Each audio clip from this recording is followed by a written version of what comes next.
கோவையில் நகை பட்டறையில் 1 கிலோ தங்க நகைகள் மற்றும் தங்க கட்டிகள் கொள்ளையடிக்கப்பட்ட சம்பவத்தில் 24 மணி நேரத்திற்குள் கொள்ளையனை போலீசார் கைது செய்த நிலையில் இது தொடர்பாக கோவை மாநகர காவல் துணை ஆணையர் கார்த்திகேயன் செய்தியாளர்களை சந்தித்து வருகிறார். அந்த காட்சிகளை பார்ப்போம்.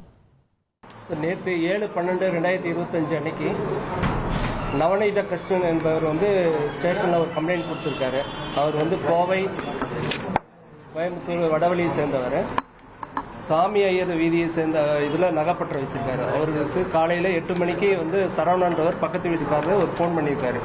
அவரோட வீடுலாம் லாக் பண்ணியிருக்கு, முன்னாடி லாக் பண்ணியிருக்கு, உங்கள் கடை உடஞ்சிருக்கு அப்படின்னு சொல்லி அவருக்கு ஃபோனில் தகவல் சொன்னது அடிப்படையில் அவர் பார்த்துருக்காரு. அவரோட நகைப்பற்ற கடை கதவு உடஞ்சி உள்ளுக்குள்ளே இருந்த நகைகள் சுமார் 1 கிலோ 15 கிராம் காணாமல் போயிருக்குன்னு சொல்லி நம்மளோட ஸ்டேஷனில் B3 ஸ்டேஷனில் கம்ப்ளைண்ட் கொடுத்துருக்காங்க.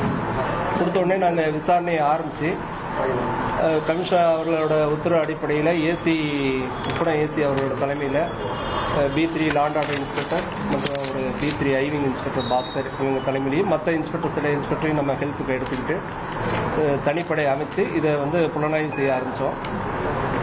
முதல்ல நம்ம அந்த சிசிடிவி அடிப்படையில் பார்க்கும்போது நல்ல குழு கிடைச்சது. அவரோட உருவம் நல்ல தெளிவாக தெரிஞ்சதுனால அதுக்கப்புறம் மற்ற சோர்ஸுகள் அடிப்படையில் யார் என்னன்னு சொல்லி கண்டுபிடிச்சு அது ஏற்கனவே அவர் பேர் முருகன் சொல்லிட்டு அவர் ஏற்கனவே ஆர்எஸ்புரம் இதில் இதே மாதிரி ஒரு நகை கடையை உடைச்சி ஒரு 1/2 கிலோ தங்க நகை திருடின வழக்கில் ஏற்கனவே தண்டனை அனுபவித்து வெளியே வந்தவர். அவர் இன்னொரு குற்றவாளி சின்னதுரன் சொல்லி அவர் தூத்துக்குடி காவல் நிலையத்தில் ஒரு 3 வழக்குகள் இருக்கு அவருக்கு. ஸோ இந்த மாதிரி 2 பேருமே ஏற்கனவே வழக்குகள் இருக்கக்கூடிய குற்றவாளிகள். இவங்களோட அடையாளம் நம்ம சிசிடிவி மூலம் நமக்கு தெரிஞ்சதன் அடிப்படையில் அவங்க இருக்கிற வீடு நம்ம போய் இது பண்ணி அவங்கள பிடிச்சதில் இந்த நகையெல்லாம் நம்ம ரெக்கவரி பண்ணிட்டோம். இந்த சம்பவம் எப்படி நடந்துச்சுன்னா சுமார் ஒரு 2:30 மணிக்கு அவங்க அந்த வழியாக போயிட்டு இருக்கும்போது அந்த நகை கடை இருக்கிறது 4 வீடுகள் இருக்கக்கூடியது. அதில் 2 பேர் குடித்தனம் இருக்காங்க, 2 நகைப்பற்ற கடை இருக்குது. மொதல் கடை அட்டன் பண்ணுறாங்க. அது கிரில் ரோடு இருக்கிறதுனால அவங்களால அதை உடைக்க முடியல.